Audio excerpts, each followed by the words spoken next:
Hello friends, I am glad you are here tonight. I want to invite you into a long and quiet journey, one that drifts through history, through memories, through lives that once were lived under difficult skies. Before we begin, I am curious, where are you listening from right now, and what time is it where you are? I always wonder how many different corners of the world are connected together in a single moment, sharing the same story while the clock strikes different hours in different lands. Perhaps you are in a bright morning, or perhaps you are lying down in the dark, waiting for sleep. Wherever you are, let us step quietly into the past together. The years of the Second World War are often told in terms of battles and generals, maps with red arrows sweeping across Europe, and great speeches echoing through the halls of power. But beneath those loud stories there were the lives of ordinary people, men and women, children and the elderly, who did not march in armies but who still lived through the war every single day. To be under occupation was not to be standing on a battlefield, but it was to wake up each morning to a different rhythm of fear, of scarcity, of small acts of survival. Imagine your own street, the place you walk every day, suddenly changing. The familiar shop signs are replaced with foreign words. Soldiers stand on corners with rifles. The clock in the square still ticks, but it feels as if time itself has shifted into another current, one where everything you took for granted is suddenly questioned. In many towns under German occupation, life became a careful balancing act. People still had to eat, to work, to care for their families, but every action carried weight. Food was rationed, sometimes in amounts so small that a family would need to stretch a loaf of bread for several days, slicing it into thinner and thinner pieces, making soup from cabbage leaves, or boiling potatoes again and again to make them last. Meat was rare, sugar was almost impossible to find, and people learned to substitute coffee with roasted barley or acorns, a bitter drink that carried only the shadow of what they once enjoyed. Yet, despite the scarcity, there were small traditions that people clung to, because to give them up would have been to give up part of their soul. A mother might still bake a cake for a child's birthday, even if it was made without eggs or butter, using mashed apples or beets to bind the dough. Children still played, though their toys were often made from scraps of wood or from pieces of metal found on the street. These moments of normal life were quiet acts of resistance, a way of saying that the occupier might control the streets, but not the spirit of the home. There were, of course, the constant reminders of danger. Curfews were strict, and being found outside at the wrong hour could mean arrest. Posters appeared on walls, some announcing new rules, others declaring punishments, and still others carrying the faces of those who had been executed for defiance. For a child growing up in such a place, the memory of walking past such posters could stay forever etched in the mind, the ink of those photographs darker than the morning sky. And yet, people learned to adapt. They whispered in kitchens, in barns, in dimly lit rooms, telling each other what they had heard on hidden radios or from travelers passing secretly between towns. Rumors became lifelines. Perhaps the front was moving closer. Perhaps the war would soon be over. Perhaps a neighbor had found a new way to barter flour for oil. Each whisper was like a candle, flickering and fragile, but still casting light in the darkness. Even entertainment changed. Some communities organized secret gatherings where people would play music softly or act out a play for just a handful of trusted friends. A violin might echo in a cellar, not loudly, but enough to remind the listeners of a time before the uniforms and the marches. People would sing songs, sometimes quietly so that soldiers would not hear, sometimes loudly when they felt safe enough, and the notes carried memories of weddings, of harvest festivals, of warm nights that seemed so far away. At the same time, every day carried its risks. German soldiers often took what they wanted: livestock, grain, bicycles, even furniture. Families had to hide their valuables in walls, beneath floorboards, or even in the ground beneath their gardens. It was not uncommon for someone to bury a jar of coins or jewelry beneath a tree, hoping to dig it up after the war. Some of those jars were never found again, either lost to memory or taken by others, and even today farmers sometimes find such remnants when plowing their fields. The children, of course, saw the war differently. To them, a soldier on the street could look like a figure from another world. They learned quickly which streets were safe to walk, which soldiers might turn a blind eye, and which ones should be avoided entirely. Some children carried messages for the resistance, hidden in the soles of their shoes or sewn into their clothes, never fully understanding the danger but sensing the gravity in the way adults spoke to them in hushed tones. Others scavenged, collecting scraps of metal or empty cartridges to trade for food. Childhood under occupation was short, the games quickly replaced by responsibilities that no child should have to bear. There were small acts of kindness too, surprising moments when humanity pierced through the harshness. A soldier, far from his home, might give a child a piece of candy. A neighbor might secretly share a loaf of bread even when they barely had enough themselves. These moments could not erase the cruelty of the occupation, but they were remembered because they reminded people that even in the bleakest times, not everything was lost. And through all of this, the seasons continued. Winter brought biting cold, when fuel was scarce and families huddled together for warmth. Spring came with fields that needed planting, though seed was hard to come by. Summer carried both the weight of labor and the faint sound of airplanes in the distance. Autumn meant harvests that were smaller than ever, yet still vital for survival. Time did not pause for the war. It marched on, and people had no choice but to march with it. This was what it meant to live under occupation. It was not only fear and scarcity, but also resilience and adaptation. Every day was an exercise in endurance, in keeping a thread of normal life alive while the world around you was breaking apart. And if you listen closely enough, perhaps you can almost hear the echo of those voices, the footsteps on cobblestones, the crackle of radios hidden beneath blankets, the quiet laughter of children chasing each other in the shadow of a foreign flag. If we step further into this picture, we can see how every corner of daily life was reshaped, not by choice, but by the rules and pressures of occupation. Streets that once echoed with the voices of merchants selling goods at open markets now carried the heavy sound of boots striking the pavement. The very air seemed to carry a different weight, a tension that could be felt in every conversation, in every look exchanged between neighbors who no longer knew whom to trust. Food remained the heart of survival, and the way people sought it out became almost an art. Black markets flourished in the shadows, hidden behind barns, down narrow alleyways, or even disguised as innocent gatherings. A sack of flour could be worth more than gold. Farmers might hide part of their harvest beneath haystacks or under false floors in barns, selling it secretly to those who dared to buy. Housewives became masters of improvisation, stretching ingredients far beyond what they were meant for, inventing soups and stews from scraps that once would have been thrown away. The smell of such meals was thin, almost watery, but families ate them with the same gratitude as a feast. There were also ration cards, pieces of paper that dictated how much one was allowed to eat, but often the numbers written on them were too small to satisfy anyone. Children would sometimes be sent to wait in long lines, holding a card in their tiny hands, hoping the shop would not run out before their turn. And when they returned with a small loaf of bread or a bit of margarine, the whole family would look at it as though it were treasure. Hunger became a constant companion, shaping dreams, shaping moods, shaping even the way people thought of the future. But alongside hunger came the problem of work. Factories that once produced tools or textiles were now ordered to make goods for the occupying army.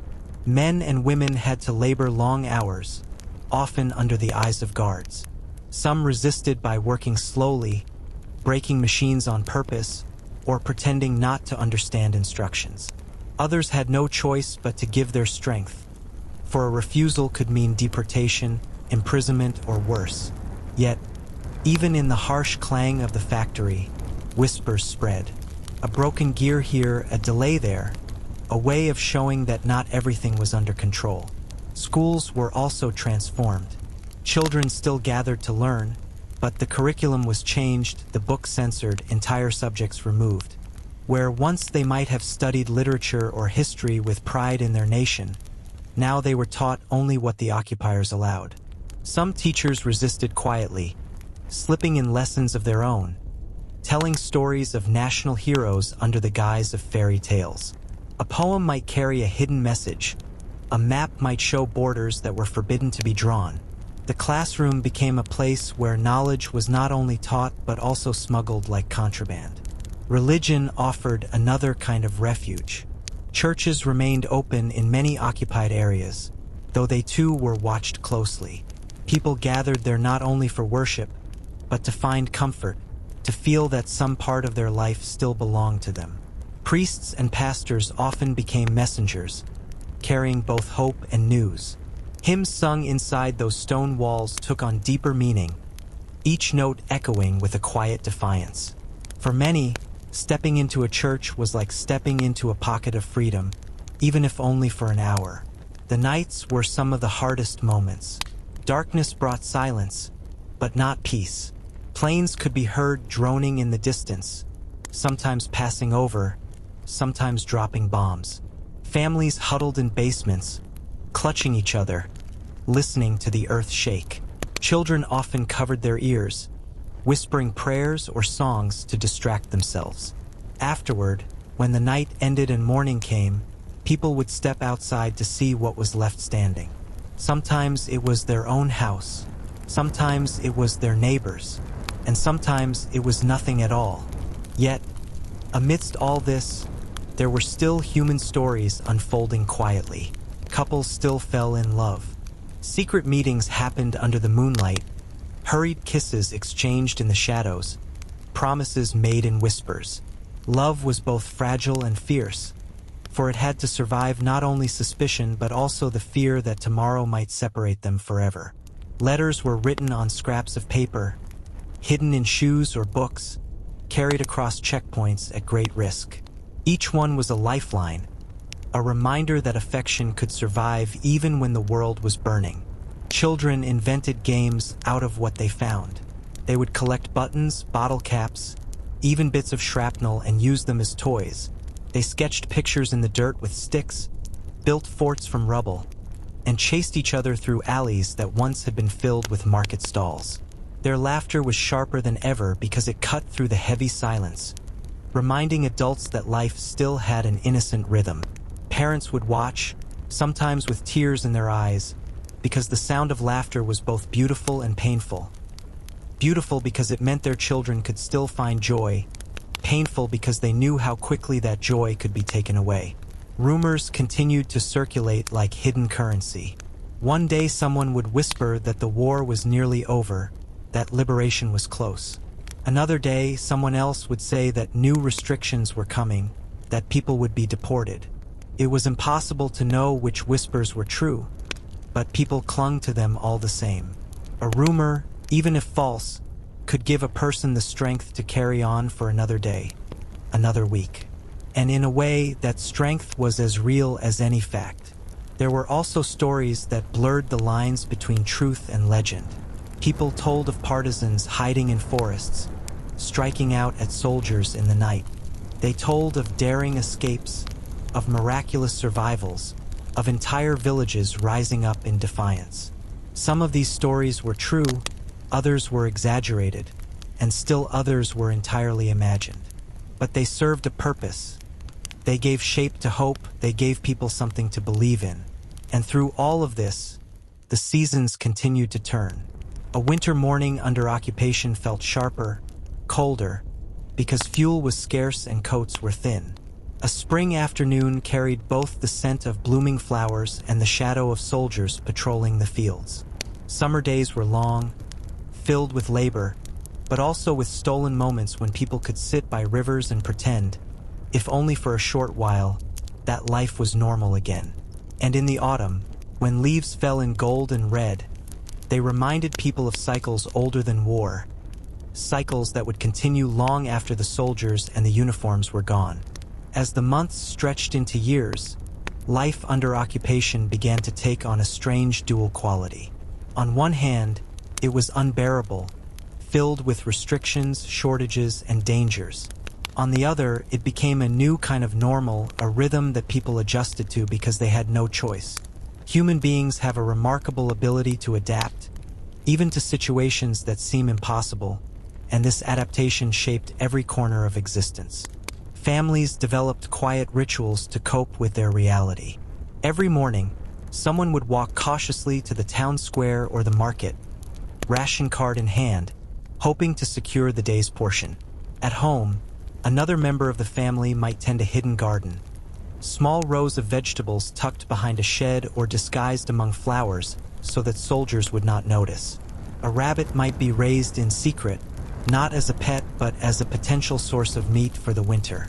Every act of tending, every seed planted, was both practical and symbolic, a way of fighting hunger and a way of asserting that life would go on. At the same time, fear was a constant visitor. The sound of boots outside the door could freeze an entire household. A knock at night might mean a simple search, or it might mean someone was being taken away. People learned to move quietly, to hide things quickly, to speak in codes. Children were trained to keep secrets, to never mention to strangers if a family had food hidden, or if someone had been listening to a forbidden radio broadcast. Childhood innocence was reshaped into vigilance, an awareness of danger that never truly left them even years later. The forbidden radios were lifelines. Families would huddle together late at night, volume turned so low that it was almost inaudible, straining to hear news from the outside world. Voices carried across static, bringing stories of battles, of shifting fronts, of victories and defeats. Sometimes the news was hopeful, sometimes crushing, but either way, it was a connection to something larger than the narrow world of occupation. If caught, the punishment for listening could be severe, but still the people listened because silence was more dangerous than risk. Work outside the home remained another harsh reality. Many men were sent away to labor camps, leaving women and children behind to manage farms, households, and survival. Those who stayed behind often found themselves working for the occupiers, repairing roads, building fortifications, or manufacturing goods. For some, it was a humiliation. For others, it was a way to protect their families, for refusal could mean deportation. There were moments of quiet resistance, workers deliberately producing flawed goods, sabotaging equipment, or slowing production. These acts were small, often invisible to anyone but those involved, but they carried a deep sense of defiance. Religion and culture quietly resisted as well. Festivals that had once been open and joyous were now muted, but people still found ways to celebrate. A saint's day might be marked with a hidden candle and a whispered prayer. A national holiday might be remembered with a quiet gathering in someone's home, where stories of the past were retold to children so they would not forget who they were. Songs forbidden by the occupiers were sung softly at night, the melodies drifting through cracks in windows like threads of memory that refused to be broken. Relationships between neighbors became complicated. Some worked together, sharing food, warning each other of danger, helping to hide those who were pursued. Others collaborated with the occupiers, whether out of fear, greed, or the hope of securing a better position. Trust became fragile. A simple word spoken to the wrong person could lead to disaster. People learned to read faces, to watch carefully before speaking, to measure every gesture. And yet, despite this tension, bonds of loyalty did form. Some communities stood strong together, united in the belief that survival depended not just on endurance, but on solidarity. The children who grew up in this atmosphere were shaped forever. They played games that imitated the world they saw around them. Instead of pretending to be knights or heroes from fairy tales, some pretended to be soldiers, others played at hiding from patrols. Their imagination was not free from the war. It was filled with it, and still they laughed. Their laughter echoed in the streets, a sound that adults sometimes found unbearable, because it reminded them of both the resilience of youth and the fragility of life. As time went on, the occupiers grew both harsher and wearier. The longer the war dragged on, the more they demanded from the people they controlled. More food, more labor, more obedience. At the same time, soldiers themselves grew tired, homesick, burdened by the endlessness of the conflict. Sometimes this weariness made them crueler, quicker to lash out. Other times, it made them strangely human. A soldier might pause to listen to a child's laughter, might accept a flower offered shyly by a little hand, might even turn a blind eye when someone bent the rules. These moments were rare, but they revealed cracks in the wall of occupation, glimpses of individuals caught in a system larger than themselves. Rumors of resistance movements became stronger. People whispered about men and women hiding in forests, organizing raids, blowing up train lines, and distributing secret leaflets. Some villagers secretly supported these partisans, leaving food in the woods or providing shelter. Others feared them, knowing that helping resistance fighters could bring brutal reprisals. The line between courage and danger blurred, and every decision became a gamble. Nighttime remained the most haunting part of existence. Blackout curtains covered windows, entire towns falling into darkness to avoid the eyes of bombers. Streets that were once lit with lanterns now disappeared into shadow, silent except for the occasional sound of boots or barking dogs. Families whispered to one another, voices low, stories told not to entertain but to keep fear at bay. The stars shone above the roofs, cold and indifferent, while below them people clung to one another, as if the warmth of human closeness could shield them from the uncertainty pressing in from all sides. And through all this, people dreamed. They dreamed of liberation, of the day the war would end, of the moment when they could step outside without fear. They dreamed of meals with bread enough for everyone, of weddings filled with music, of harvest festivals celebrated without hiding. Dreams became as important as food, for they nourished the spirit when the body was weak. They reminded people that there was still a future, still something waiting beyond the horizon of war. To live under occupation was to live in a world where every action carried weight, where every day balanced between survival and despair, where hope flickered like a fragile candle but refused to go out. It was not just a story of suffering. It was a story of endurance, of small defiances, of the human spirit holding on even when everything else seemed lost. The longer the occupation lasted, the more the landscape itself seemed to reflect the weight of war. Houses bore scars from bombings or raids, roofs patched with whatever material could be found, walls marked with bullet holes. Gardens once filled with flowers were transformed into small plots of potatoes and cabbage, because beauty had to give way to survival. Even the streets felt different. Where once they were filled with vendors calling out prices, children chasing balls, or neighbors chatting over fences, now they carried an eerie quiet, broken only by the sound of military trucks or the march of soldiers in formation. Daily life was held together by small, deliberate routines. A mother might rise before dawn to fetch water before the queues grew long. She would then prepare whatever could pass as breakfast. A crust of bread, a thin porridge, or sometimes nothing more than a cup of herbal tea brewed from dried leaves gathered in the countryside. Afterward, the older children might be sent to school if it was still open, or to work in the fields if there was no choice. Younger ones would remain at home, playing quietly or helping with chores that seemed far too heavy for their small hands. Bartering became a hidden economy. With money losing its value, people traded directly for what they needed. A pair of shoes might be exchanged for flour, a coat for a sack of potatoes, or a piece of jewelry for a few jars of oil. The value of things was constantly shifting, shaped not by fashion or wealth but by necessity. Stories circulated of people trading family heirlooms for a single meal, the weight of history exchanged for the weight of bread.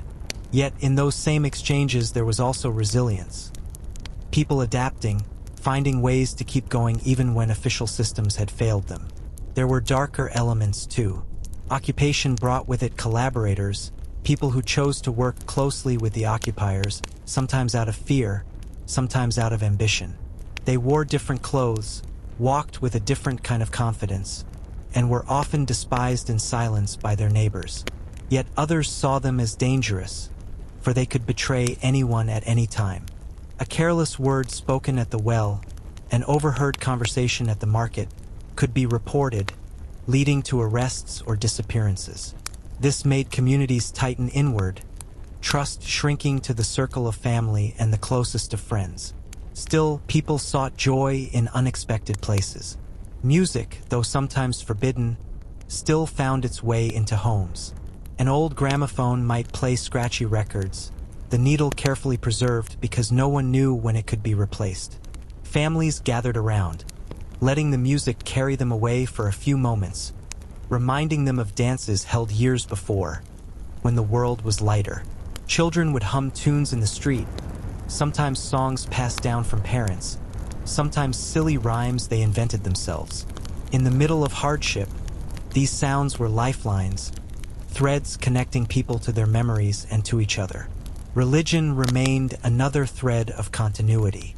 Sunday mornings saw small gatherings in churches, even if the pews were half empty and soldiers stood watch outside.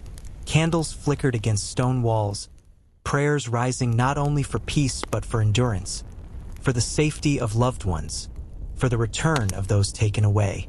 Religious leaders often became symbols of quiet resistance, reminding people of values and traditions that no occupier could erase. A sermon might seem ordinary on the surface, yet hidden within its words could be encouragement, a call to keep faith, a reminder that history would not always belong to those in power. The psychological toll of occupation was immense. People carried themselves differently, shoulders hunched, eyes wary, voices hushed. Yet within each household, there was determination not to let despair consume them. Families told stories at night, not only of heroes from the past but of personal memories. Tales of grandparents, of childhood summers, of harvests filled with laughter. These stories became a shield, protecting minds from the heaviness outside, reminding children and adults alike that life had once been brighter and could be bright again. For the occupiers themselves, the war was also reshaping their existence. Many of the soldiers stationed in towns were young, barely older than the boys they patrolled past. Some were harsh, enforcing rules with cruelty, but others were simply tired, missing home, confused by the land they now controlled. This strange mix created moments of contradiction. A soldier might confiscate a farmer's cow one day, then offer bread to a hungry child the next. Such gestures did not erase the suffering of occupation, but they revealed the complicated human truths within a system of domination. The fear of deportation was perhaps the heaviest shadow. Trains became symbols of dread, their whistles echoing through the night as they carried people away, often never to return. Entire families disappeared in a matter of hours, their homes left standing but emptied of life. Neighbors whispered their names, lighting candles in secret, clinging to the memory of those who had vanished. The absence was as powerful as presence, shaping how everyone else lived, reminding them of the fragility of safety.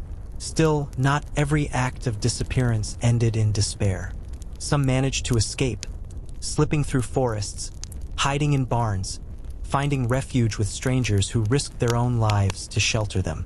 These stories of survival, passed quietly from person to person, became a different kind of legend, proof that courage and compassion could exist even in the darkest times. A farmer hiding fugitives beneath hay, a teacher keeping a child safe in her home, a neighbor leaving food at the edge of the woods. Such acts wove a secret network of resistance that the occupiers could never fully control. Children often became witnesses to all of this, their eyes absorbing details that adults sometimes tried to shield them from. They remembered the way soldiers looked at their fathers, the way their mothers' hands trembled when ration cards were counted, the way neighbors whispered in corners. For them, the war was not abstract. It was the texture of everyday life, the background to every game, every meal, every dream. Many carried these memories long into adulthood, shaping the way they understood the world. And always there was the question of time. No one knew when the occupation would end, or how. Days felt long, but years slipped by in a blur, marked not by calendars but by seasons, by harvests, by the growing height of children.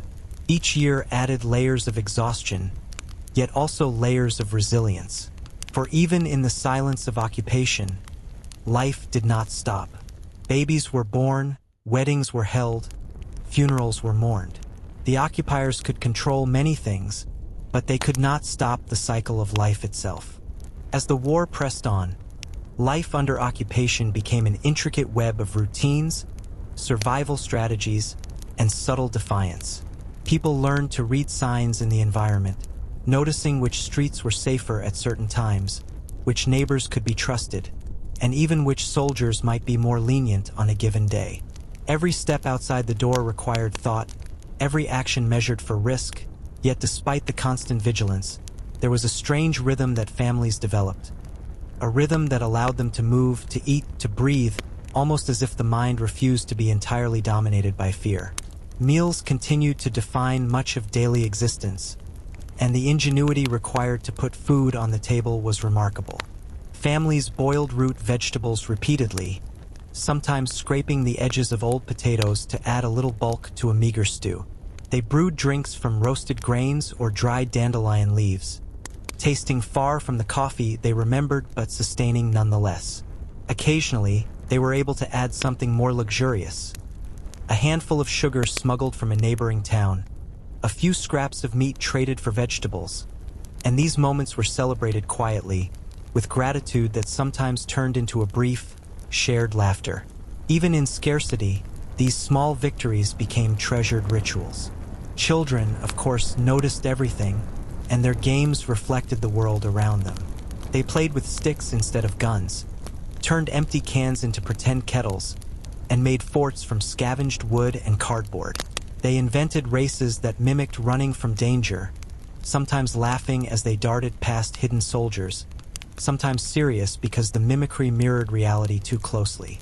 And while adults often fretted over their safety, these moments of play became critical for the mental survival of the younger generation. Even in the midst of occupation, children preserved a fragment of normalcy, a reminder that life could still be imagined beyond the immediate hardships. But the adult world was governed by different rules. Work demanded long hours, sometimes for occupiers directly, other times for the maintenance of the town itself. Factories continued to operate, though now producing goods for the German army rather than for civilian needs. Men and women worked tirelessly, some resisting in quiet ways. A misaligned seam, a broken gear, a miscounted delivery. Each small sabotage a way to assert control over what little they could. Yet the risk was high. Discovery could lead to punishment or deportation. And so every act of defiance was also an act of courage, a testament to the human will to maintain dignity and agency in impossible circumstances. Markets operated in a strange shadow economy. Ration cards controlled what could be purchased officially, yet people traded and bartered unofficially, creating networks of supply that operated under suspicion and secrecy. A loaf of bread might be exchanged for a basket of eggs, a chunk of cheese for a handful of sugar, and families who were particularly skilled at trading could survive slightly better than their neighbors. And always rumors traveled with these exchanges. Stories of new restrictions, of soldiers' movements, of escapes or arrests, circulated quickly, shaping decisions and behavior. Knowledge itself became currency, as vital as any food item. Religion remained a quiet anchor for many. Small churches, often guarded or watched by soldiers, became sanctuaries not only for worship but also for connection. People came to pray for their families, for the safety of neighbors, for the eventual end of occupation. Priests and pastors sometimes offered hidden counsel, quietly advising on how to avoid danger or protect the vulnerable. Hymns sung in these spaces carried multiple layers of meaning, providing comfort and courage simultaneously, even when the words themselves appeared to be ordinary. Nightfall carried both relief and tension. On some evenings, the darkness allowed a brief respite, a time when families could whisper freely or when neighbors could secretly meet to share food, news, or advice. On other nights, the shadows were filled with the threat of patrolling soldiers, with the sound of trucks moving supplies or rounding up individuals for transport. Basements and attics became sanctuaries, the spaces where whispered conversations could take place safely, where children could sleep while parents monitored every creak and shadow. These moments were a constant exercise in awareness, a blending of vigilance and intimacy that shaped the very structure of daily life. Letters and communication carried enormous emotional weight. Families wrote to relatives far away, often on scraps of paper, hiding messages in envelopes within envelopes or inside other objects. A single letter could carry news of survival, a warning of danger, or a piece of hope. Children sometimes carried messages for their parents, unaware of the full risk, while adults worked carefully to ensure that nothing in the letters could be traced by the occupiers. Each correspondence was a fragile lifeline, connecting people across uncertainty, maintaining relationships that might otherwise have been severed by the war. The psychological impact of living under occupation was pervasive. People became hyper-aware, learning to read facial expressions, body language, and the smallest cues of intent. Friends and neighbors could be collaborators, yet the same individuals might also show acts of kindness at other times. This ambiguity created an undercurrent of tension in social life, shaping interactions with a mix of suspicion and careful trust. And yet, despite these pressures, acts of solidarity persisted.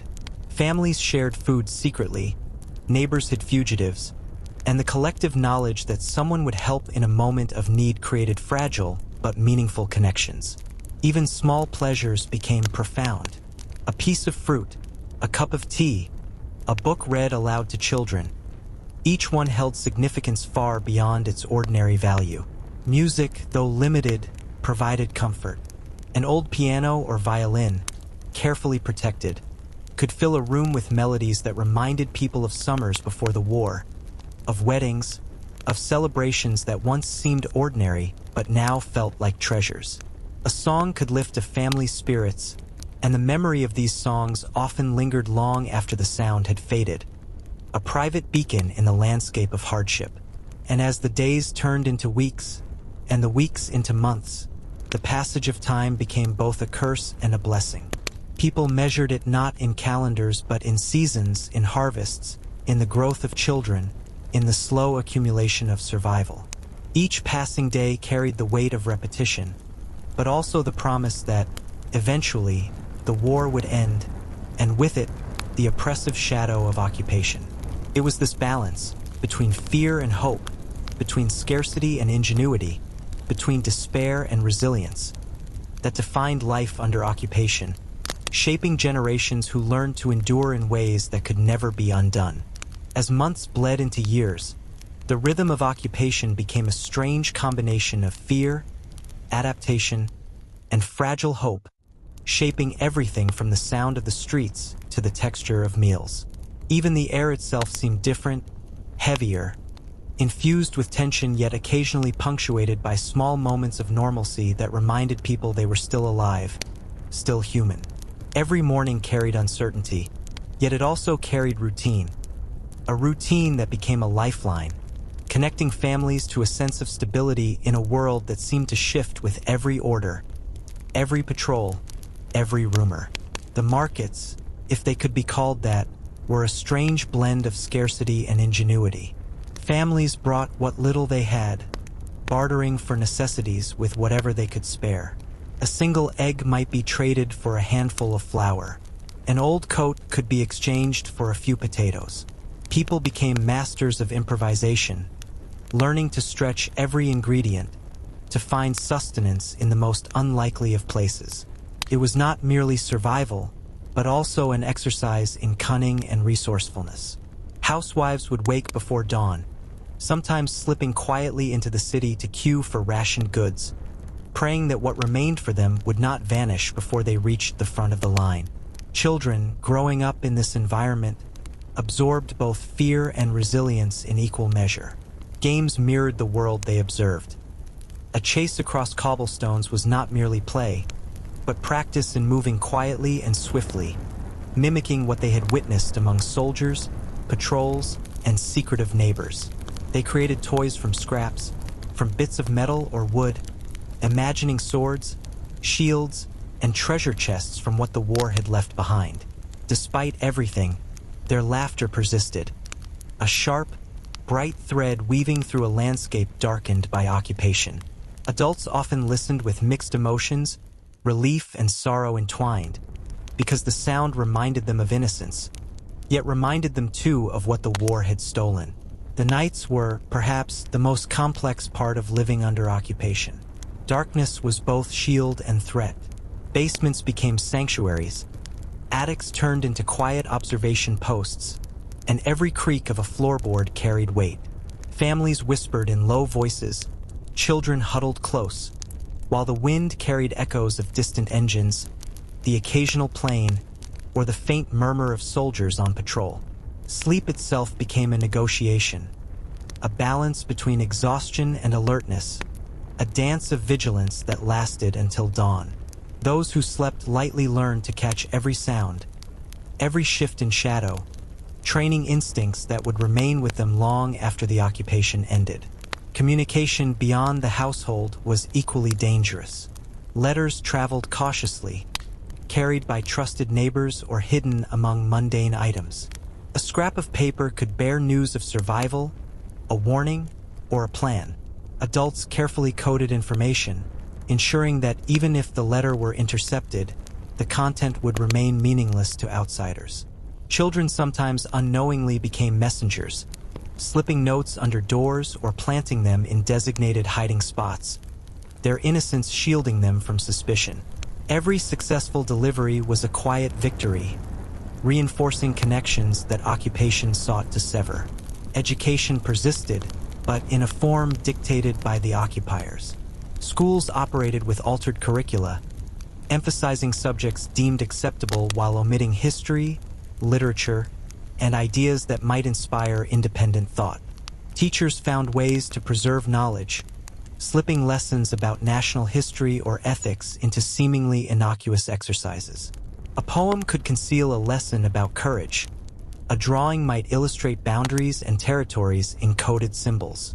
Education became a subtle act of rebellion, a thread of identity preserved in a time when so much of daily life was dictated by foreign authority.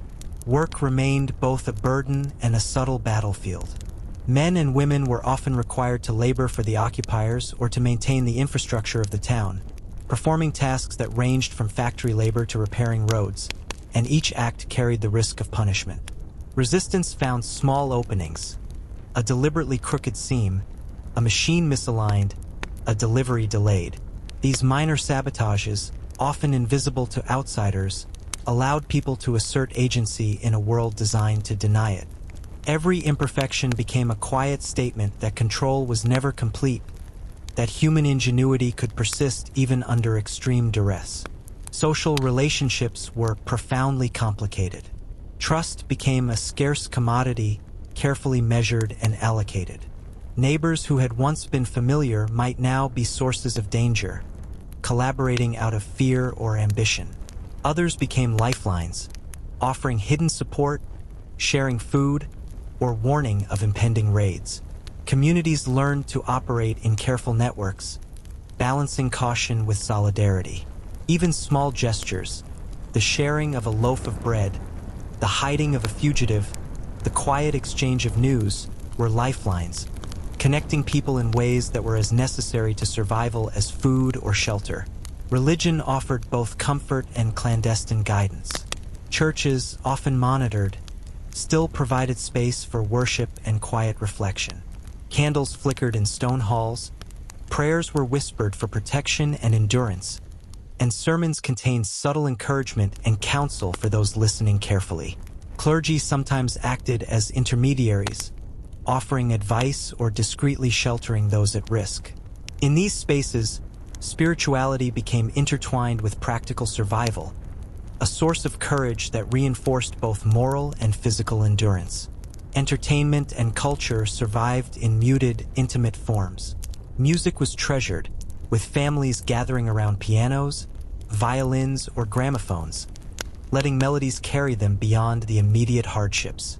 Stories of past festivals, weddings, and holidays were retold in quiet moments, connecting generations and preserving memory. These practices were not merely leisure.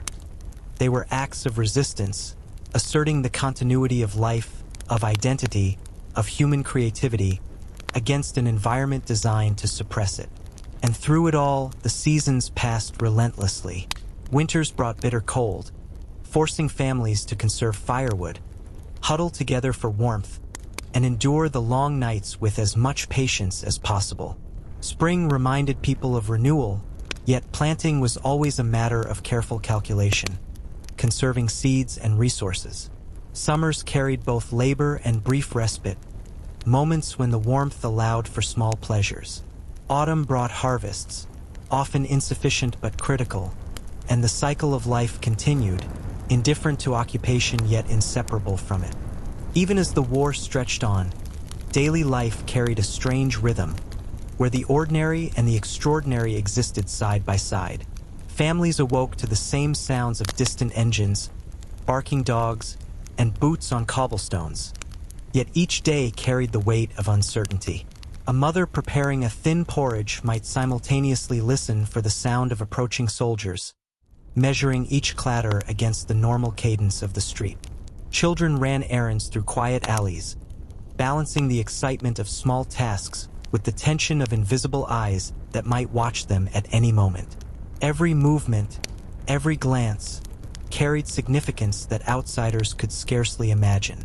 The bartering system, ever-shifting and complex, required constant vigilance and negotiation. People learned the value of objects not in monetary terms but in sustenance.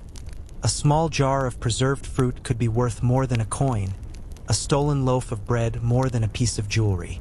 Families developed networks of trusted neighbors, exchanging food, labor, and intelligence about the movements of soldiers.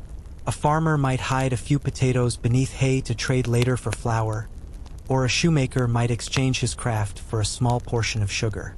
Even the smallest exchanges carried the risk of betrayal, yet they were necessary for survival, and they forged bonds that could withstand fear and scarcity.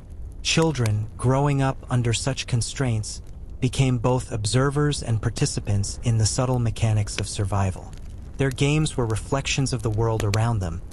They played at hiding, at running from invisible dangers, sometimes mimicking soldiers in makeshift uniforms or pretending to negotiate supplies. Laughter continued, piercing and bright, as if to remind adults that the human spirit could endure even under occupation. But parents were never far behind, watching, sometimes trembling, always aware that every sound and movement could attract unwanted attention. Work, meanwhile, was both survival and subtle resistance. Factories and farms produced not for comfort but for necessity, often redirected to supply the occupying forces. Men and women labored under the watchful eyes of supervisors, yet they found ways to reclaim small acts of autonomy. A misaligned seam in a uniform, a faulty gear in a machine, or a delayed delivery became acts of silent defiance. These small rebellions were invisible to most, yet carried immense personal significance, reminding workers that even under oppression, they could assert control over at least a fragment of their world. Social relationships became more complicated, nuanced, and laden with caution. Trust was measured carefully, suspicion constant. Some neighbors were collaborators, working with the occupiers either out of fear, ambition, or survival instinct. Others risked everything to provide shelter, food, or warning to those in need. A simple interaction at the market or a greeting on the street could carry hidden meaning, a signal of loyalty, a test of trust, or a warning. Communities learned to operate in these subtle networks, weaving a fabric of support that balanced risk and necessity, and which allowed some form of collective endurance to persist. Religion and faith remained pillars of stability. Churches were spaces where people could gather quietly, pray, and reflect, even under scrutiny. Candles flickered against stone walls, their light a fragile but persistent beacon. Clergy provided counsel, encouragement, and at times, guidance on survival, teaching lessons in resilience disguised within sermons. Hymns carried more than words. They carried hope, courage, and a reminder that certain values could not be erased, no matter how pervasive the control of the occupiers. Families often huddled together, listening to the melodies, allowing music to soften the relentless tension outside. At night, the fear of patrols and unexpected inspections intensified the weight of daily life. Basements, attics, and hidden corners became sanctuaries, where whispered conversations and quiet laughter could still exist. Children huddled with parents, imagining worlds beyond the walls, while adults measured every sound and movement. Sleep became both necessity and risk, an uneasy truce with exhaustion. Yet even in these moments of caution, small pleasures endured. A whispered story, a secret shared, a memory recalled, and each one became a thread holding the family together. Letters and messages, often sent secretly, became crucial lifelines. A small note could carry intelligence, news of survival, or a fragment of hope. Adults encoded information carefully, ensuring that even if letters were intercepted, their contents would be meaningless to strangers. Children sometimes served as couriers, oblivious to the risks, unknowingly preserving networks of communication. Every successful delivery reinforced trust, intimacy, and survival, proving that even the most mundane objects could carry enormous significance under occupation. Education continued, but in distorted form. Schools operated under strict regulations, with curriculums dictated by the occupiers. Teachers became subtle rebels, slipping lessons of history, culture, and morality into exercises that seemed innocuous. Poems, drawings, and stories were often coded, carrying hidden meanings meant to preserve memory and identity. For children, education became an exercise in resilience, an attempt to hold onto knowledge and understanding in a world designed to limit it. Teachers were unsung heroes, quietly shaping the minds that would survive occupation and remember the truths their oppressors sought to erase. Even in scarcity, people found ways to create moments of beauty and joy. Music, when possible, filled homes with melodies of times past, memories of celebrations, and fragments of forgotten normalcy.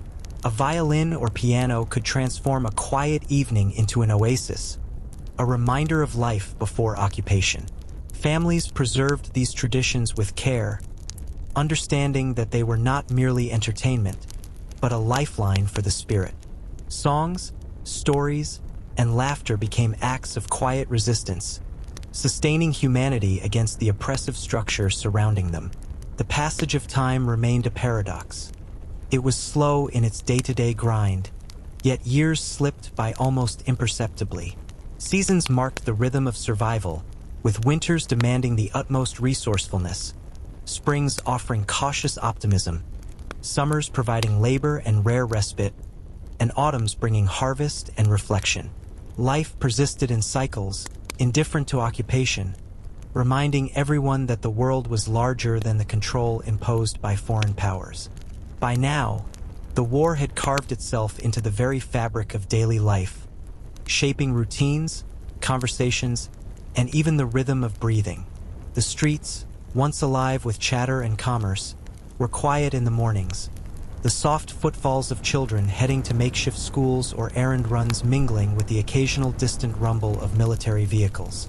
Mothers kept their ears open while preparing breakfast, the thin porridge simmering as they listened for sounds that could signify danger or opportunity. Even in the act of boiling water, there was a tension, a sense that every moment might carry consequence beyond imagination. Bartering had become both survival and subtle social drama. People moved with intention, navigating markets that had become labyrinths of scarcity. A loaf of bread might be exchanged for a small piece of cheese, or a jar of pickled vegetables for a handful of beans. These transactions were rarely straightforward. Every deal carried an undercurrent of strategy, trust, and risk. Sometimes neighbors acted as intermediaries, quietly sharing intelligence about soldiers' movements or the availability of goods.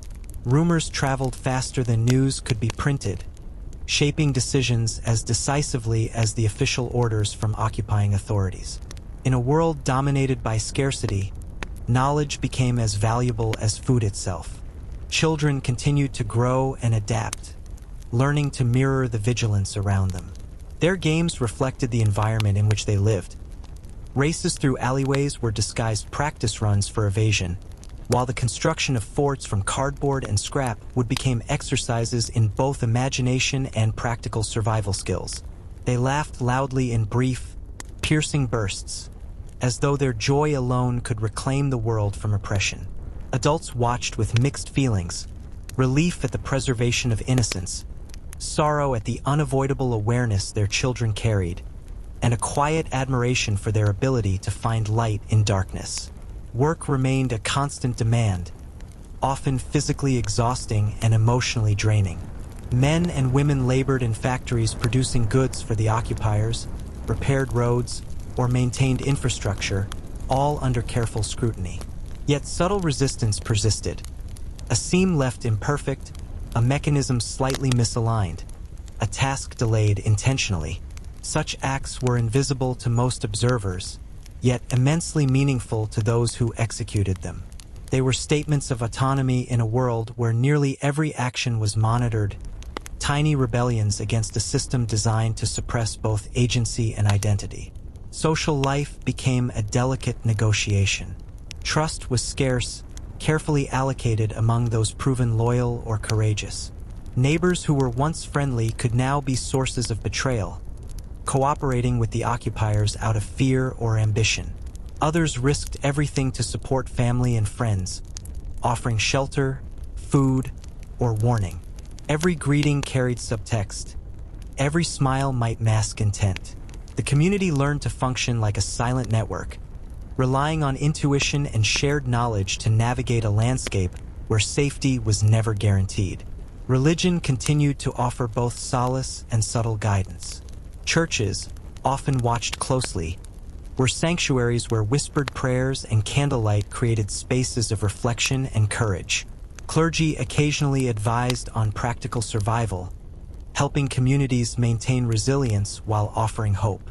Hymns and liturgies, sung softly, carried messages of perseverance and identity, reminding congregants that values and culture persisted even under the most oppressive circumstances. Families clung to these rituals, understanding that spiritual sustenance was inseparable from physical survival. Nightfall brought both relief and fear. Darkness allowed for movement and quiet conversation, but it also heightened vulnerability. Basements, attics, and hidden spaces became refuges for whispered communication, secret games, and cautious rest. Parents listened to children breathe, counting each subtle shift in shadow and sound. Even sleep became a tense negotiation, a temporary surrender to exhaustion tempered by the instinct for survival. In this fragile equilibrium, quiet stories, whispered songs, and recalled memories became lifelines, sustaining both spirit and mind.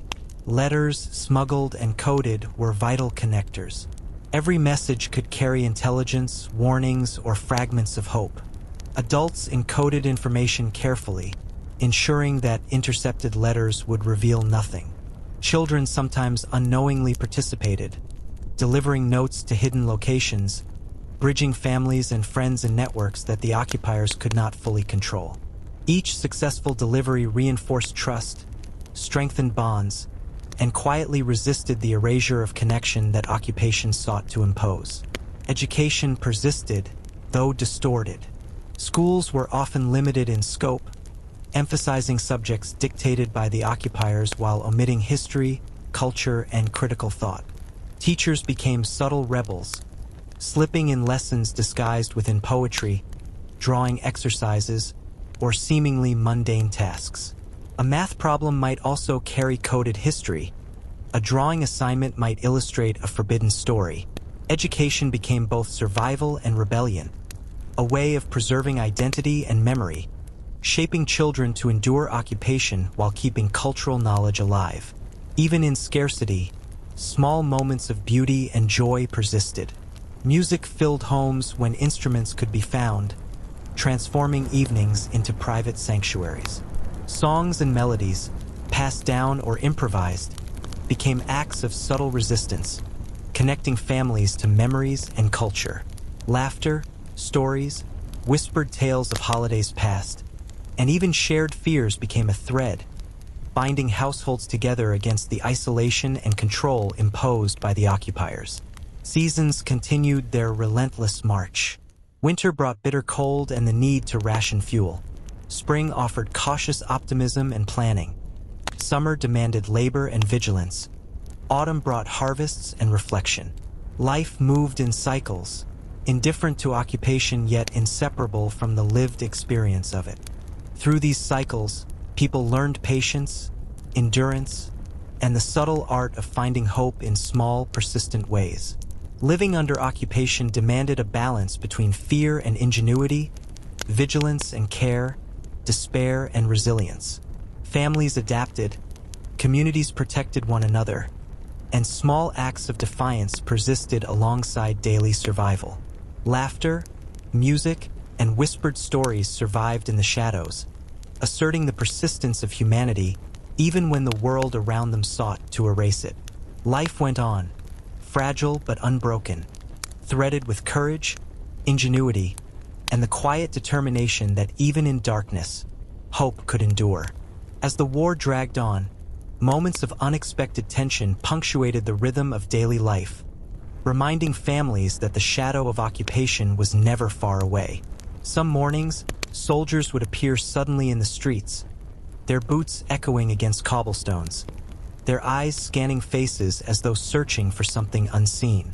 Markets and courtyards would empty in minutes, leaving only the faint smell of bread, the quiet murmur of hidden conversations, and the distant creak of wagons carrying supplies that were never meant for ordinary civilians.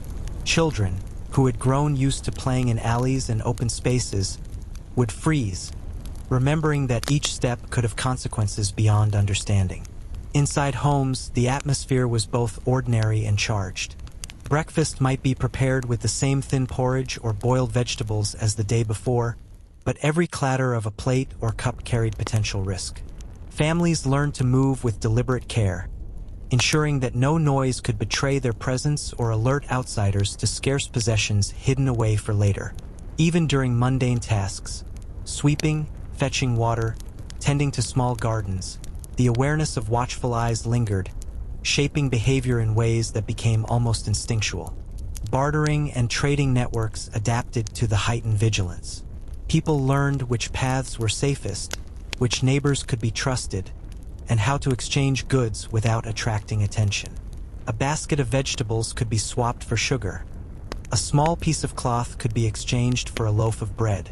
These transactions were often brief, performed with quiet gestures, and surrounded by unspoken signals indicating safety or danger. Knowledge of these networks became essential survival information, and families who mastered them navigated the complex economy of scarcity with skill and careful observation. Children, observing these dynamics, became astute and cautious. Their games reflected not only the creativity of childhood, but the necessity of awareness. They constructed forts and hiding spots, mimicked patrols, and whispered secrets that mirrored the adult world. Yet even amid tension, laughter remained a persistent thread, a delicate assertion of normalcy that adults watched protectively. These small joys were more than entertainment. They were an assertion of life, a subtle resistance against the oppressive structures that sought to suppress vitality. Labor, now performed under ever-watchful eyes, was an ongoing exercise in endurance and ingenuity. Factories and workshops operated under strict supervision, producing goods for the occupiers, but workers found ways to assert subtle control. A misaligned seam, a faulty machine adjustment, a slightly delayed delivery, each act, invisible to most, became a quiet rebellion. These small disruptions were statements of autonomy, asserting that human ingenuity and resistance could persist even under extreme scrutiny. Relationships became increasingly nuanced. Trust was allocated carefully, and caution was woven into every interaction. Some neighbors collaborated, driven by fear or ambition, while others risked everything to help those in need. A shared loaf of bread, a hidden letter, a whispered warning. These were lifelines, connecting people in networks of mutual reliance that the occupiers could never fully detect. Community survival required constant negotiation, a delicate balance between caution and solidarity. Religion continued to offer solace and subtle guidance. Churches, even when monitored, provided spaces for prayer, reflection, and the quiet reinforcement of values that occupation could not erase. Clergy sometimes advised families on practical survival, and hymns carried messages of hope and courage beyond their immediate spiritual content. Families clung to these rituals, understanding that faith could sustain both body and mind, and that small acts of devotion were quietly defiant in a time of pervasive control. Evenings, however, could bring sudden danger. Raids, inspections, or the unexpected arrival of soldiers transformed otherwise familiar streets into zones of tension.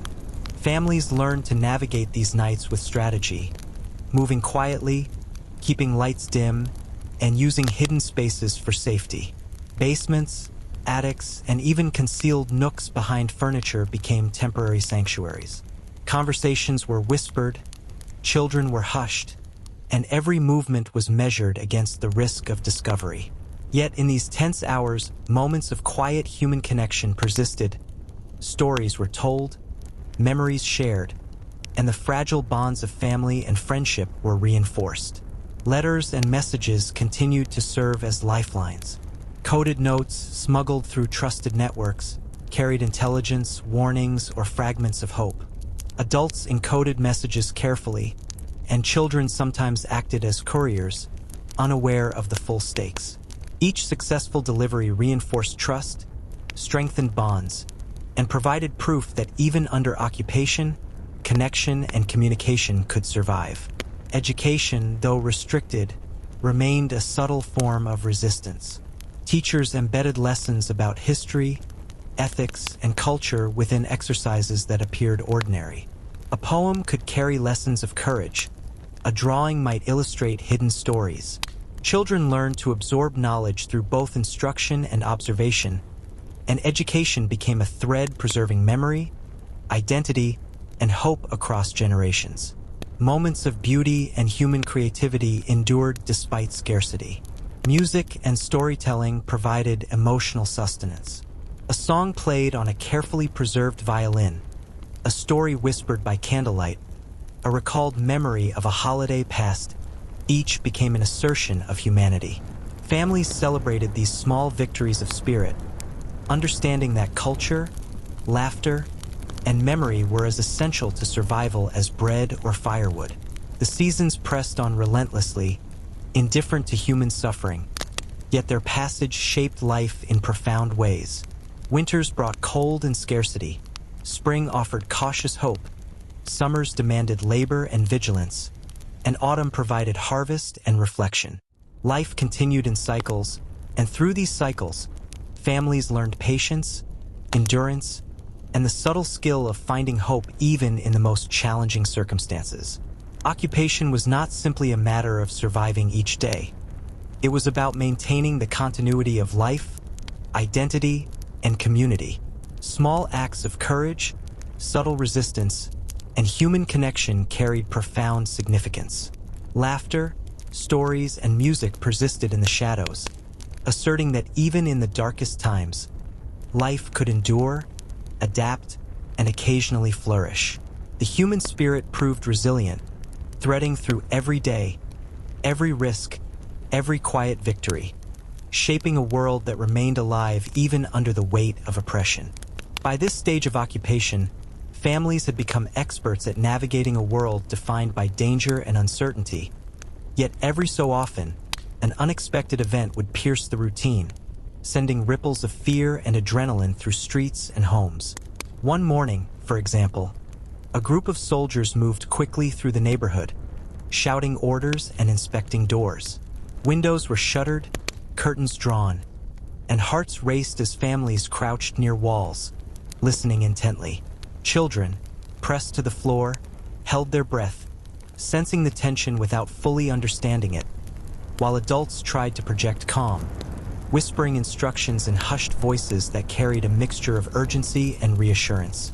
Every creak of a floorboard, Every distant bark became magnified, each sound a potential harbinger of danger or discovery. Markets, which had already been fraught with tension, became theaters of quiet vigilance. Traders exchanged goods with precision, timing every movement, every gesture, as though participating in a dance choreographed for survival. A basket of vegetables might be swapped for a small amount of sugar, yet the transaction was punctuated by cautious glances, silent warnings, and the constant calculation of risk. Even a brief conversation could carry the weight of potential betrayal. Neighbors relied on intuition, shared history, and subtle signals to negotiate these exchanges safely. Rumors traveled faster than official announcements, shaping behavior as much as fear or necessity did. Children adapted quickly to these heightened realities, their games taking on layers of training and observation. They built forts and hiding places, improvised weapons from scrap wood, and practiced silent movement. Their play mirrored the adult world in uncanny ways, evading imaginary patrols, decoding signals, and acting out scenarios they had observed. Yet laughter persisted, sometimes sharp and bright, as though the act of joy itself could reclaim the day from occupation. Adults watched with a mixture of pride and apprehension, recognizing the resilience and intuition developing in the young, even as they feared for their safety. Work continued to be both a necessity and a subtle battlefield. Factories, workshops, and farms operated under strict oversight, yet workers found ways to assert control in small, nearly invisible acts. A misaligned seam, a machine set slightly off, a delivery delayed.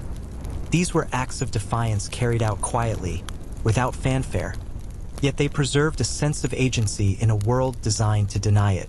Supervisors might notice occasional mistakes, but rarely could they distinguish between carelessness and deliberate resistance.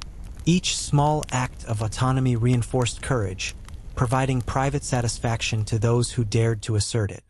Relationships among neighbors and communities became increasingly nuanced and tense. Trust was a precious commodity, rationed carefully alongside food and resources.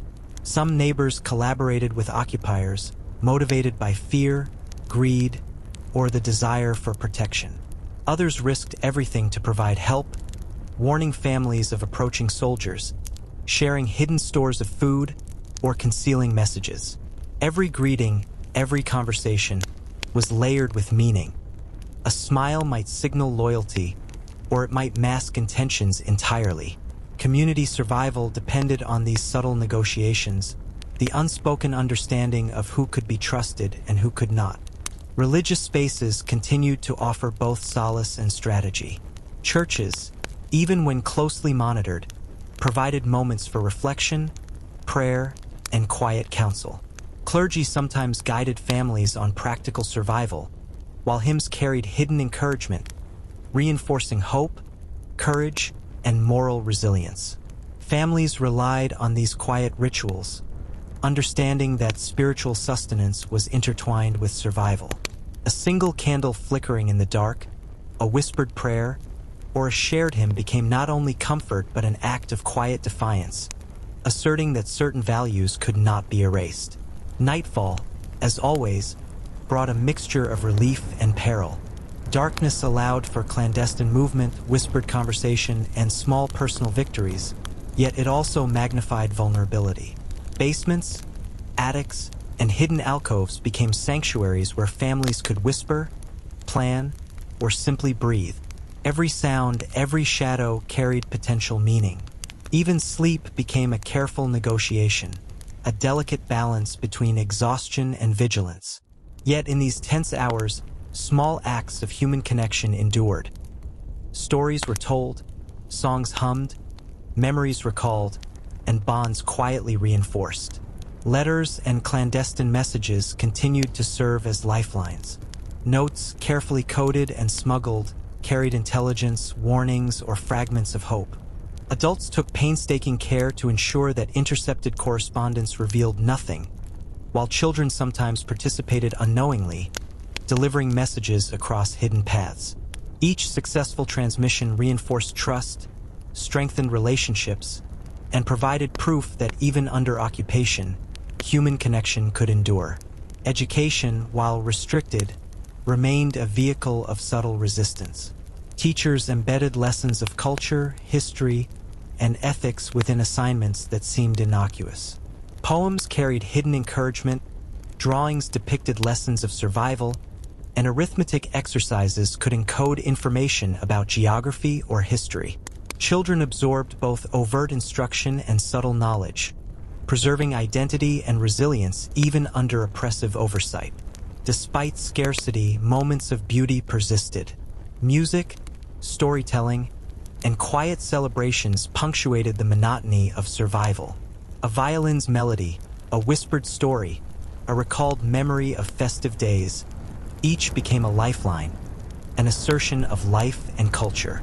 Families protected these rituals fiercely, understanding that they were essential to the preservation of both spirit and identity.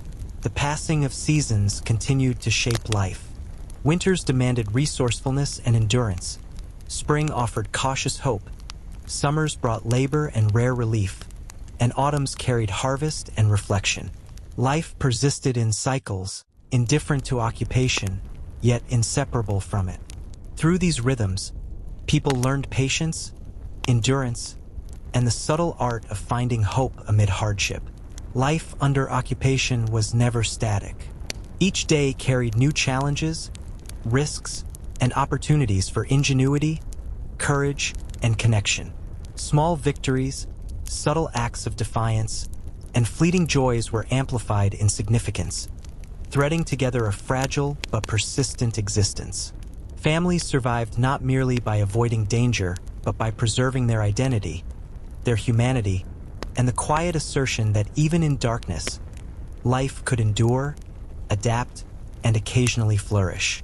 As the seasons passed, life under occupation seemed both familiar and perilously fragile. A strange dance between routine and unpredictability, where every step carried weight and every decision could ripple outward in unexpected ways. Some mornings brought startling interruptions. The distant roar of engines announcing supply convoys, the metallic clatter of boots echoing down narrow alleys, the sudden barking of dogs reacting to strangers who moved with military precision. Families froze mid-task, children pressed silently against walls, and adults whispered instructions, their eyes darting toward windows or doors, always alert to the unpredictable rhythm of an occupied world. Even ordinary actions, fetching water, lighting a stove, or stepping outside to gather firewood, carried subtle tension, requiring vigilance, timing, and sometimes improvisation to avoid drawing attention. Marketplaces, which had evolved into intricate networks of necessity and strategy, carried both the hum of survival and the undercurrent of unspoken negotiation. Traders exchanged food, clothing, or small household items with careful calculation. A few potatoes for a piece of bread, a jar of preserved fruit for sugar, an old coat for flour. Each exchange was layered with silent observation, trust, and risk. Shifts in mood, gestures, or tone could convey danger or reassurance. The value of information often exceeded that of food. Knowing which street was safe, which soldier had been reassigned, or which neighbor could be relied upon became as essential as the rationed ingredients themselves. These subtle intelligence networks, passed through whispers and coded gestures, became the lifeblood of daily life, sustaining families in ways that mere survival could not. Children absorbed the rhythms of this precarious world as naturally as they did play. Their games often mirrored the dangers around them, exercises in stealth and strategy disguised as play. Alleyways became courses for evasion, abandoned corners turned into fortresses of imagination, and scraps of wood or metal transformed into symbolic weapons. Laughter, brief and piercing, cut through the tension, a defiant assertion of life and innocence. Adults watched with mixed emotions: admiration for resilience, anxiety for safety, and awe at the way young minds adapted to a world that demanded constant awareness. Even in these moments of levity, the lessons of survival were embedded deeply, shaping skills and instincts that could endure long after childhood. Work remained a mixture of obligation, endurance, and subtle resistance. Factories produced for occupiers, fields had to be tended, roads repaired, and yet human ingenuity persisted in every small deviation. A bolt left slightly loose, a seam stitched just offline, a delivery intentionally delayed. These minor acts, unnoticed by supervisors, provided private victories. Each subtle disruption was a quiet assertion of agency, a proof that control, no matter how thorough, was never absolute. The significance of these acts was amplified by scarcity and surveillance. The faintest sense of autonomy became a treasured, almost sacred victory. Community dynamics became increasingly intricate, a constant negotiation of trust and discretion. Some neighbors collaborated willingly, motivated by fear, self-preservation, or ambition. Others risked everything to protect and assist, warning families of patrols, sharing hidden rations, or concealing letters.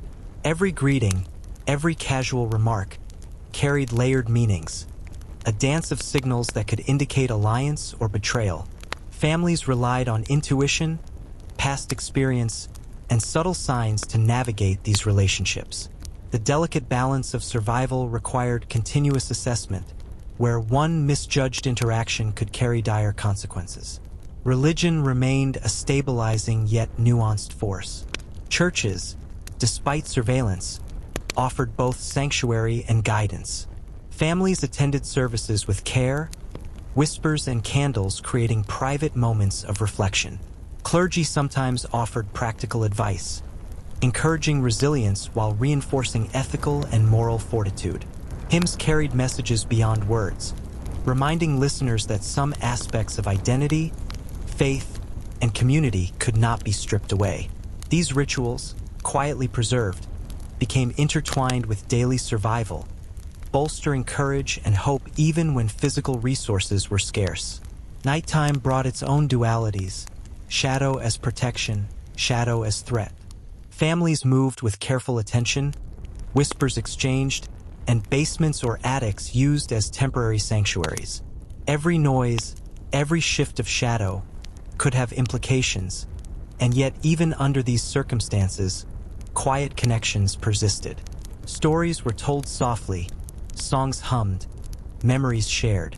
These acts, seemingly trivial, became profound statements of continuity, binding family and community through both fear and hope. Letters and messages continued to be crucial lifelines. Carefully coded notes, often delivered through discrete networks, carried intelligence, warnings, or hope. Adults ensured that content remained indecipherable if intercepted. Children sometimes participated, unaware of the full implications. Each successful delivery reinforced trust, strengthened bonds, and demonstrated that human connection could survive even under strict surveillance. Education, though limited, remained a vital tool for resilience. Teachers integrated lessons about history, ethics, and culture into seemingly ordinary exercises. Poems concealed encouragement, drawings illustrated survival strategies, arithmetic problems could encode information about geography.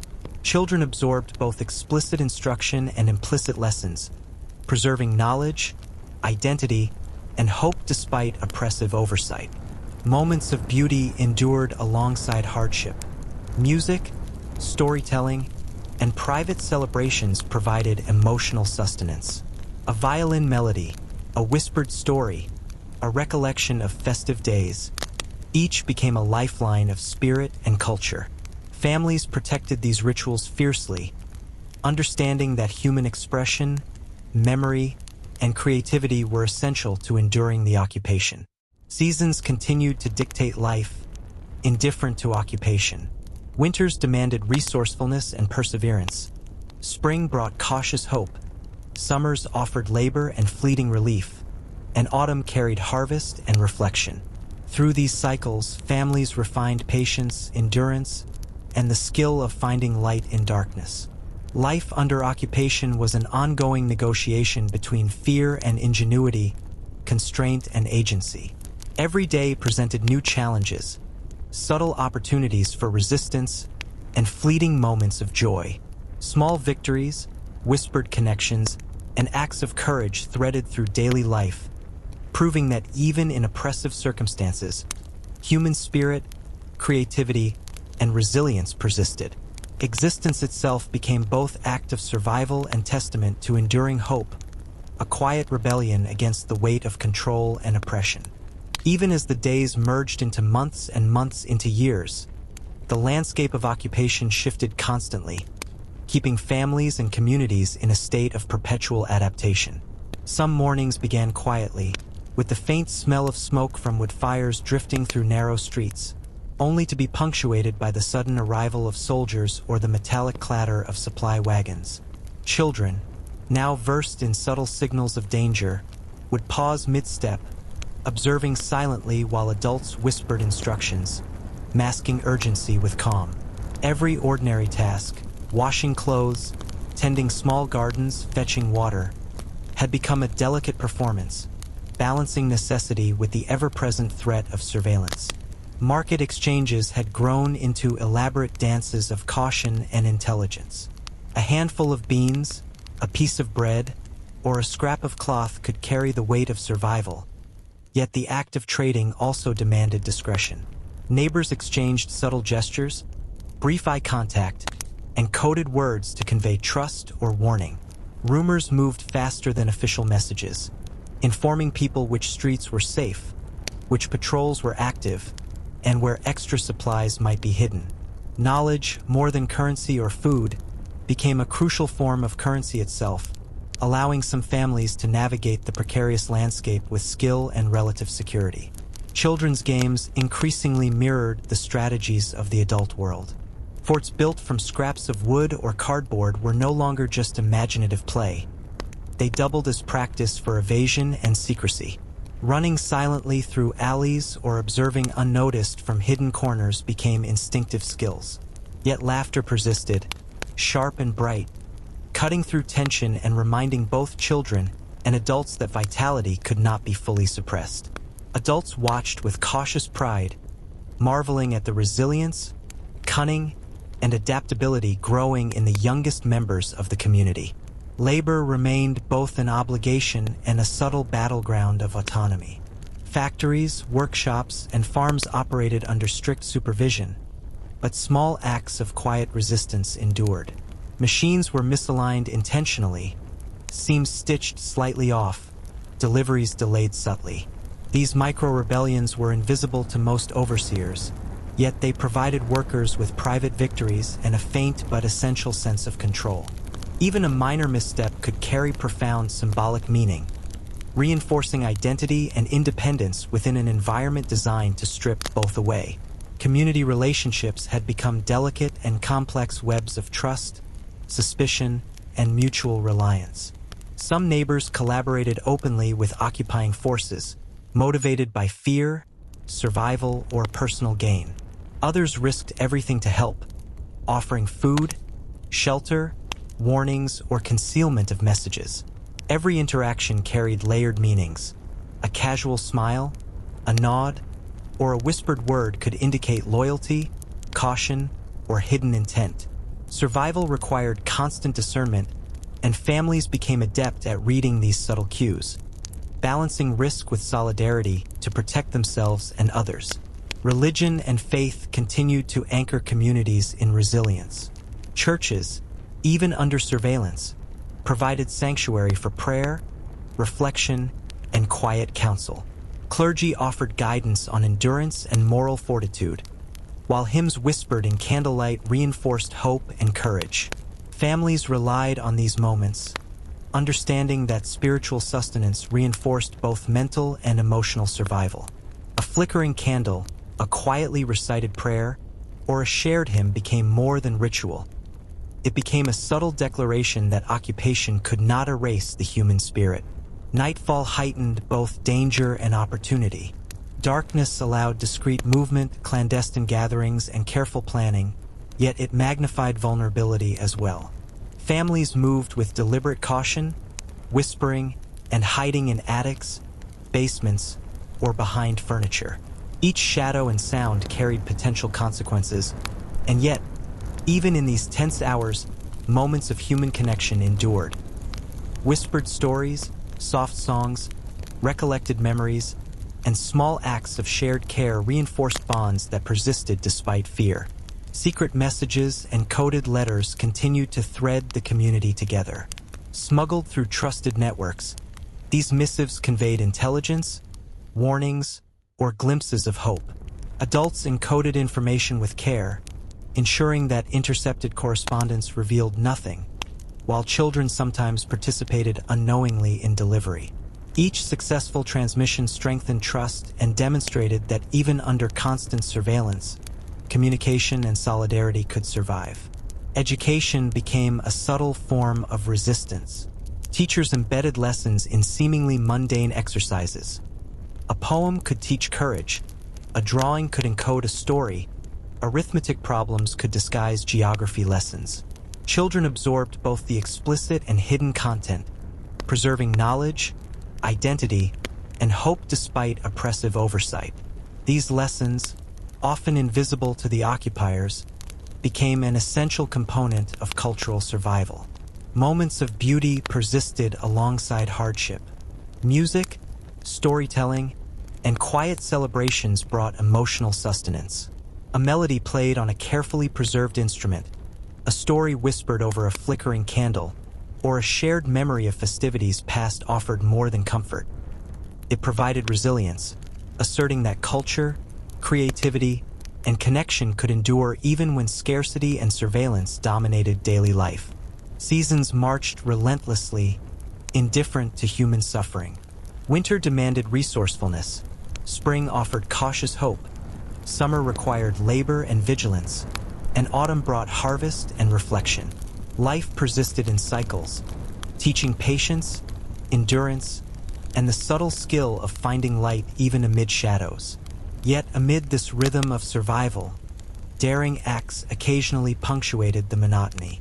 Secret gatherings in hidden rooms, messages passed under the nose of soldiers, and narrow escapes from patrols reminded families that courage and ingenuity could persist even in the most dangerous circumstances. Life under occupation was never merely about avoiding danger. It was about asserting identity, connection, and hope, threading resilience through every day, every risk, every quiet victory. In these acts, small, secretive, and often unnoticed, humanity endured, proving that even in darkness, life could adapt, resist, and persist. The rhythm of life under occupation was a constant mixture of routine and unpredictability, where even the smallest event could shift the mood of a household or an entire neighborhood. On certain days, the distant rumble of engines or the metallic clatter of boots was enough to send families into motion, hiding behind walls, crouching under tables, or pressing themselves against the cool stone floors. Children had become attuned to these subtle signals, pausing mid-step, observing, and learning instinctively when to move and when to stay silent. Adults guided them with quiet gestures, instructing without words, teaching lessons that were as much about vigilance as about survival itself. Families had developed ingenious strategies for making scarce resources last. Thin soups, often made with foraged vegetables or the occasional small portion of meat, were stretched over several meals, and bread, when available, was rationed with near-mathematical precision. Preservation techniques became an art. Vegetables pickled in jars, scraps of food dried in attics or near stoves, and fruits hidden in insulated containers. Every household had its own set of clever tricks to eke out sustenance, and these practices were passed down quietly, often as much through demonstration as through speech. Children observed and absorbed these skills, understanding that knowledge of food and survival was as critical as the ability to hide or remain silent. Neighborhoods functioned like intricate networks of communication and subtle intelligence. Word of soldiers' movements traveled through whispered rumors, secret signals, and small acts of observation. A neighbor noticing a change in patrol patterns would signal another with a discreet nod, a patterned hand gesture, or a seemingly casual question. These networks were invisible to outsiders but vital for survival, allowing families to move cautiously, exchange resources, or warn one another of approaching danger.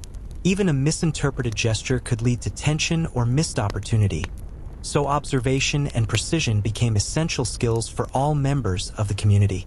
Children's play continued to reflect their understanding of the environment. Forts built from cardboard and scrap would become both imaginative spaces and practical training grounds for stealth and evasion. Racing through alleys or hiding silently behind fences was both entertainment and education, honing the instincts that adults relied on daily. Laughter persisted, sometimes sharp, sometimes quiet, slicing through tension and asserting the persistence of vitality. Parents watched closely, teaching children that joy could coexist with caution, that resilience was not only learned through hardship, but also through the ability to find light amid shadows. Work remained a landscape of subtle tension and hidden agency. Factories and farms operated under strict oversight, yet workers found opportunities for quiet resistance. A bolt left slightly loose, a seam stitched imperfectly, a delivery delayed. These small deviations were acts of autonomy that allowed individuals to maintain a sense of control. They were invisible to most supervisors but carried immense significance for those performing them. A reminder that even under constant scrutiny, agency and defiance could persist. These small victories, though private, were intensely meaningful. Trust became a currency more valuable than food or coin.